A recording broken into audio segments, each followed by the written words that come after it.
Squire of 79 Wistful Vista is strictly a guy who likes 3 good meals, particularly for breakfast. Get a load of him, getting a load of calories as we meet Fibber, McGee, and Molly.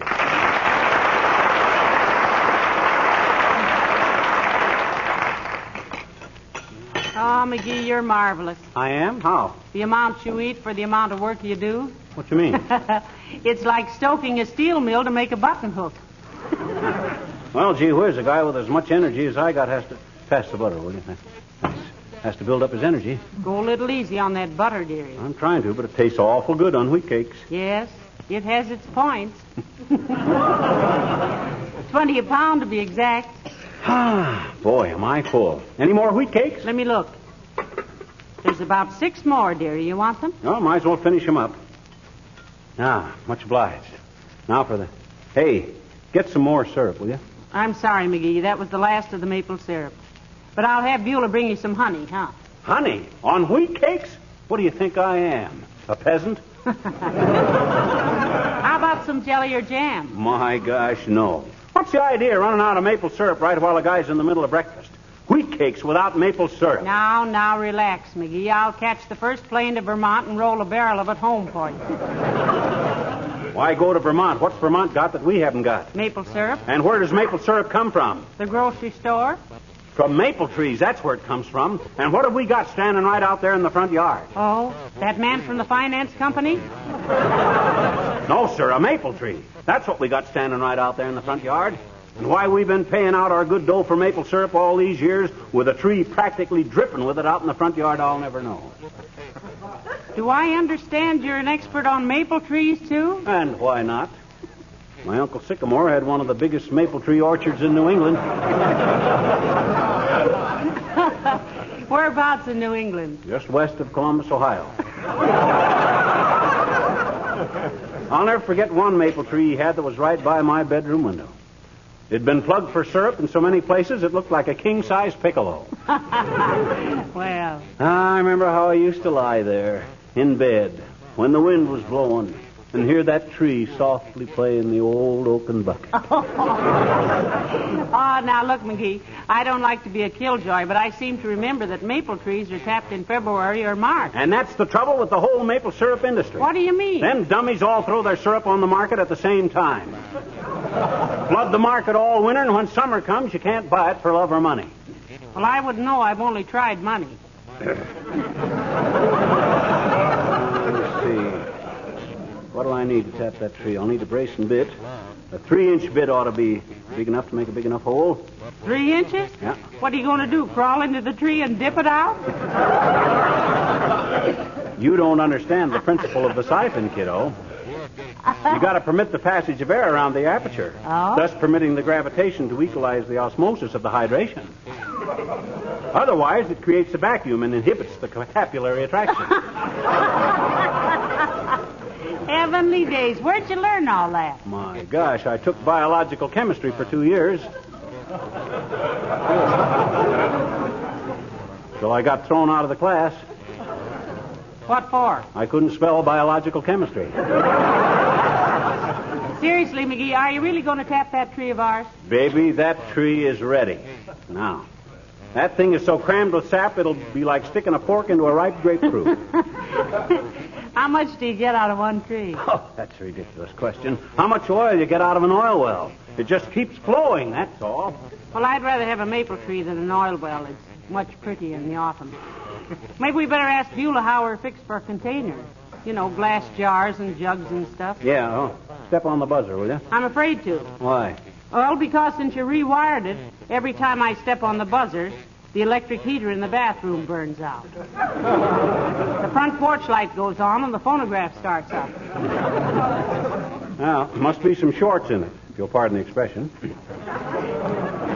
Well, I'll call her. Hey, Beulah! Oh, Beulah! Somebody bawl for Beulah?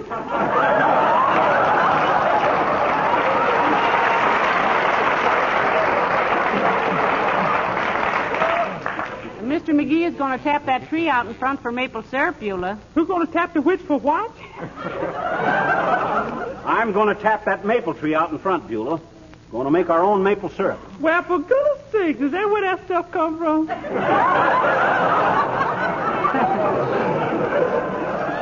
Yes, that's right, Beulah. According to Mr. McGee, all you do is poke a hole in the tree and out it squirts. Getting it from the grocery store is even easier, ma'am. Huh? Yeah, you just call up and they send a little squirt over with it. What I wanted to know, Beulah, is have we got enough containers to handle a few hundred gallons of syrup? 200 gallons? Oh, sure. Mm-hmm. That little old tree must be just a pile of juice with bark around it. Oh, he's an authority on maple trees, Beulah, he says. His uncle was in the business. Yeah, used to watch him do it every spring, Beulah, when I was a kid. We had a skating pond right near the woods and used to watch him while we skated. I used to be quite a skater, too. People used to just stand and watch me as I glid from one side of the pond to the other. As you what, sir? Glid. You mean glided? I do not. You don't say I slided down a hill on my sled, do you? No, sir, that's slewed. No, Beulah, it's slid. When I was a little gal, I rid on a sled all winter.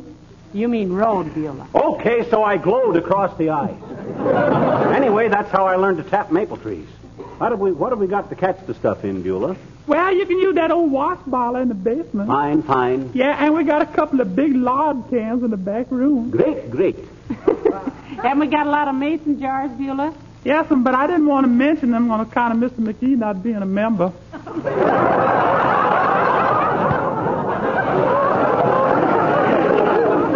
We won't tell the Masons anything about it, Beulah. I'll just put the stuff into the jars surreptitiously. Don't put it in the jars surreptitiously. Look what the man did.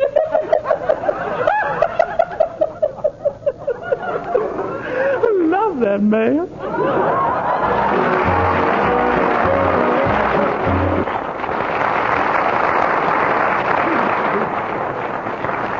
Hey, Molly, I wonder where I can get a few barrels. Few barrels of what? Empty barrels to store the maple syrup in. Hand me the classified directory, will you? Here you are. Thanks. Let's see, barrels. The Barrel of Fun Dance Hall, 20 beautiful hostesses. Yeah. 10 ugly bouncers. There's Benny's Barrel House. Food and drink for man and beast. Try not to act like a beast. Maybe you can find something under hogshead or keg. Oh, no, here it is. Wistful Vista Barrel Company. Barrels made from seasoned oak staves and rustless iron hoops, my dear. Oh, that's the one. Hand me the phone. Here. Thanks. Hello, operator. Give me the Wistful Vista Barrel. Come. Is that you, Mert? Oh, dear. How's every little thing, Mert? It is, eh? What's that, Mert? Your grandfather. Been hollering his head off all week because somebody stepped on his corn, eh? Well, I don't blame him, Mert. Well, that's a lot of fuss to make just because somebody steps on your corn. He not only stepped on it, he spilled it all over the basement.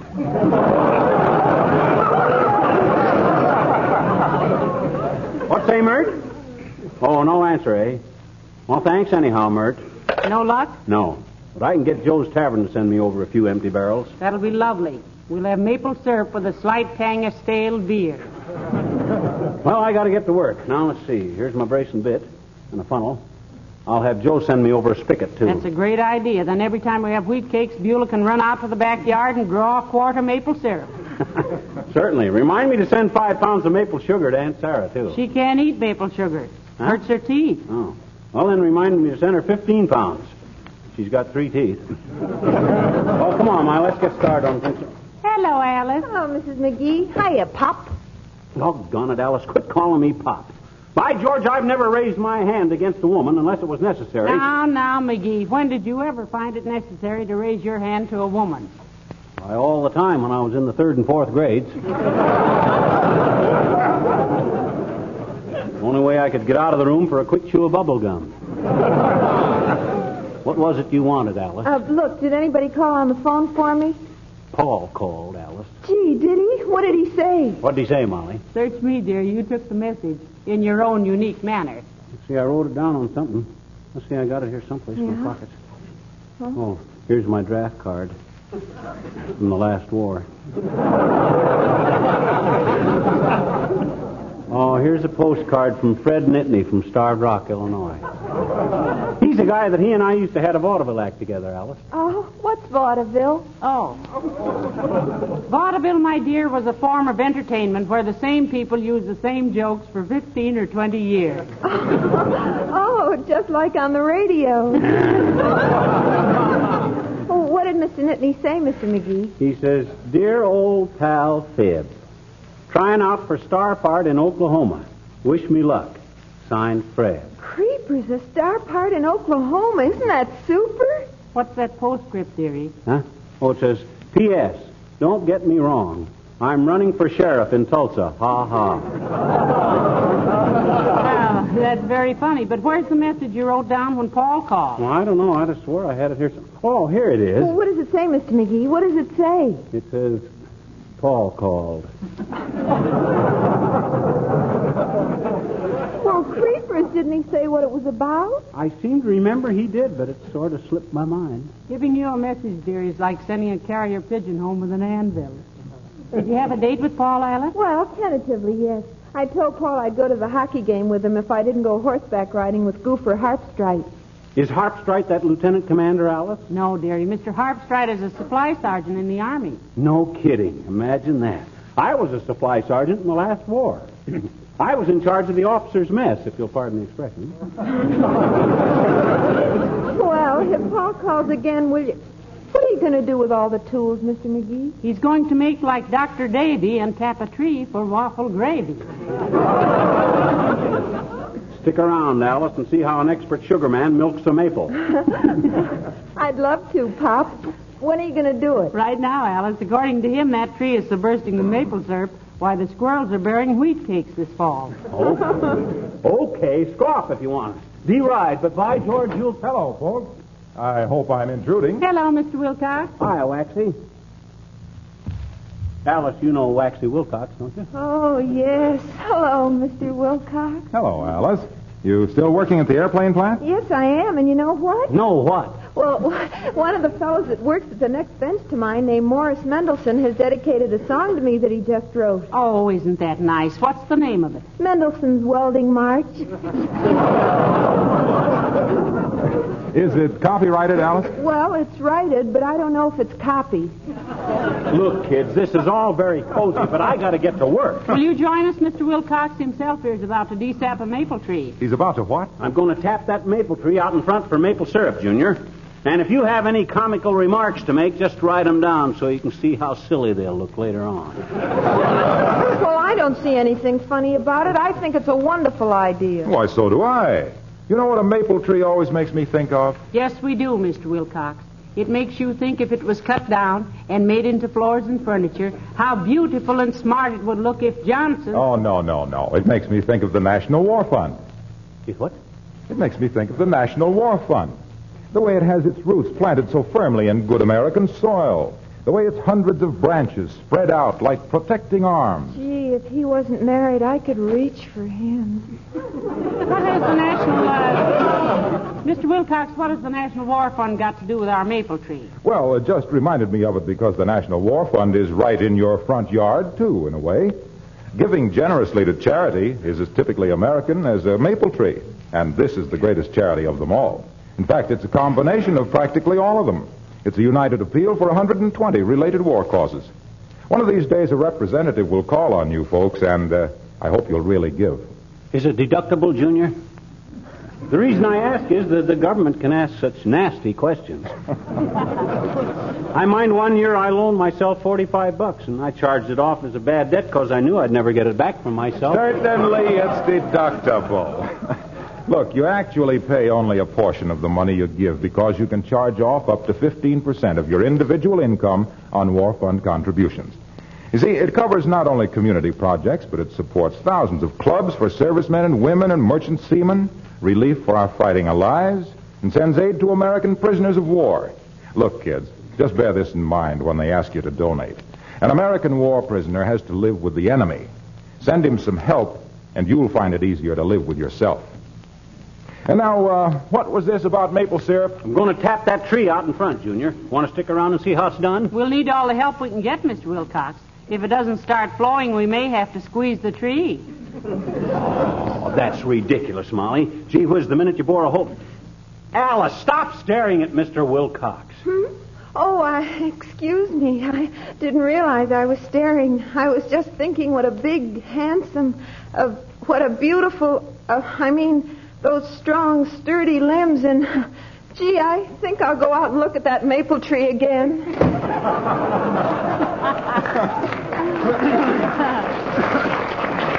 Well, it's a good thing you're safely married, Mr. Wilcox. I think you've made a conquest.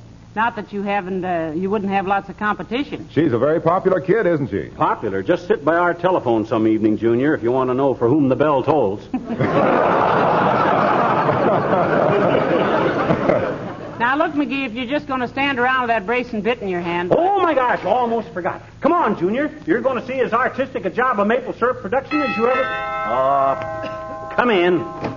Oh, hello, Dr. Gamble. Hello, Molly. Hello, Harlow. Hi, Doc. And how are you today, Dreamboat? We're all fine, strange to say, considering the spectacular incompetence of our family physician. And if you think I mean anything personal, you're darn right. Won't you sit down, Doctor? Oh, thanks, Molly. I've got a maternity case waiting for me at the hospital. Serviceman's wife. She hasn't got much money, so I give her a little extra attention. Say, what do you do, Doc? Overcharge your rich patients so you can go easy on the unlucky ones? Certainly. Robin Hood with a stethoscope, that's me. A germicidal Jesse James. Billy the Kid with a kidney pill.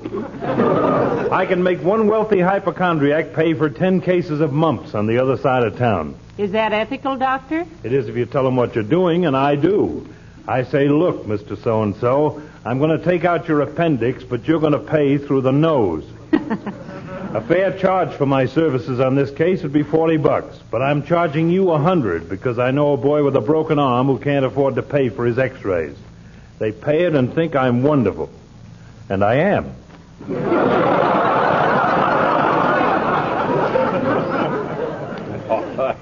You great, big, benevolent burglar. I'll bet you stash away about 40% of that dough you chisel out of the upper crust. If I thought you really thought that, you minor accumulation of fatty tissue, I'd slap your lower maxillary so far down into your thorax it would take a laparotomy to extract your incisors. Who's the fatty tissue? You big oxygen tent. You couldn't slap your way out of a wet newspaper. Oh, yeah? You got about as much... Hey, wait a minute, pal. Say, Doc, do you want to watch an interesting operation? I'd love to, my boy. Who's operating on whom for what? Fibber's going to perform a saprotomy on that tree out in front. He's going to tap it for maple syrup, Doctor. Isn't that clever of him? This brace and bit is for the incision, Doc. Keep an eye on me, and you'll see a technique you couldn't have learned in that Cowtown Colic College you bluffed your way through. This I shall have to see. Maybe he'll give you a few pounds of maple sugar, Doc. I'm sure he will, Mr. Wilcox. Wonderful. To think that I should see the day when I'd act as consultant to an amateur tree surgeon. Well, the doctor seems amused. Yeah, he's just feeling superior on account of this brace and bit. Superior about what? Because I'm about to bore my first patient, and you've bored thousands of them. What? Come on,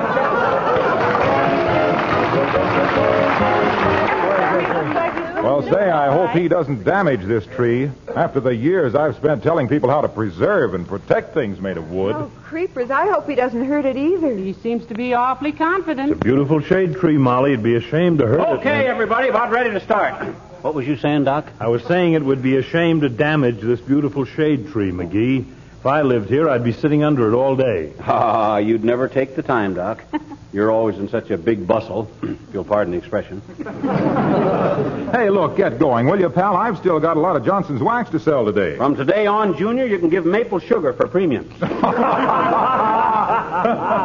what's so funny about that? Oh, come on, McGee. Let's have some action here. Okay, now look, everybody. You, Alice, and Doc, and Harlow, and Molly, and me. Ladies and gentlemen, you may be watching the birth of a new industry in Wistful Vista. I may be laying the cornerstone of a great fortune here. Might corner the maple sugar market in the whole state. Therefore, it behooves Can't us you all. poke a hole in a tree without making a speech? I'm afraid you don't appreciate the importance of this occasion, Doctor. After all, the world owes all its progress to the ingenuity of individuals, original thinkers, like me. Oh, thank you, Alice. I'm glad there's one person who realizes the significance of this occasion. Oh, I was just slapping at a mosquito, Mr. McGee. To conclude my remarks, folks, I want you all to keep this occasion strictly confidential. I don't want anybody else in town to know I'm tapping this tree for maple syrup. Well, I don't think it'll leak out, pal. You don't think what will leak out? The information. Huh? Oh, I thought you meant that. Well, hand me the brace and bit, Molly. Here you are, sir. Do you give the tree an anesthetic? He just gave it a lot of gas in that speech. Creepers, Mr. McGee, I wish you'd get started. I'm all excited. Okay, here she goes. Must be a dull bit. You ought to know. Been doing dull bits for 10 years. You know, it wouldn't seem so dull, McGee, if you were turning it to the right instead of the left. Huh? Oh, yes. Well, here we go again. Better stand back, everybody. Might come gushing out and get you all over syrup. After all, we don't... Wait a minute, Mr. McGee. Wait a minute. Yeah, that wash tub you wanted to catch the syrup in. Oh. Gee, much obliged, Beulah. I'd forgotten about that. My gosh, we might have had the front yard hip deep in maple syrup. Yes, sir. You sure look professional with that old brace and bit, Mr. McGee. A logger with a auger. Okay, now, everybody, out of the way. Stand back. I'm just about to hit the sack. Ah, there she blows. Look at it, spurt out.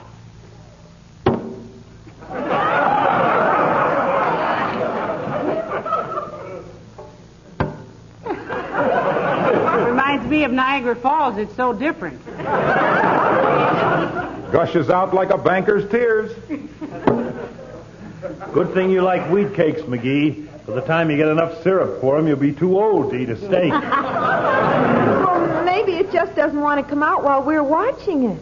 Being bashful is one thing that makes a sap, I always say. Doggone it now. Give it a chance. Give it a chance. There. Well, that's 4 drops in 5 minutes. We ought to have a small pitcher full by August of 1947. How does it taste, McGee? Yeah, try it, pal. Okay, wise guys, I will. Not bad. All it needs is a little sugar. What's the matter with you guys anyway? You've done nothing but snare and snicker behind my back all afternoon. You think you could do better? Not with that maple tree, pal. And what's the matter with this maple tree? Just one little thing, Bright Eyes. And what's that, Doctor? It isn't a maple tree. It's an elm. An elm? An elm? An elm? Elm.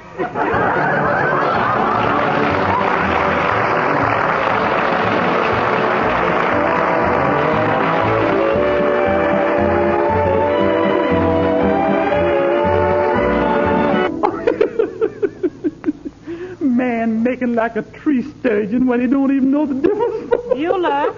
Ma'am. Beulah, what on earth are you mumbling about? Oh, just think, ma'am. Imagine getting maple syrup out of a old elm. Mr. McGee, what are you going to think of next? Well, who cares? I got a week to do it in.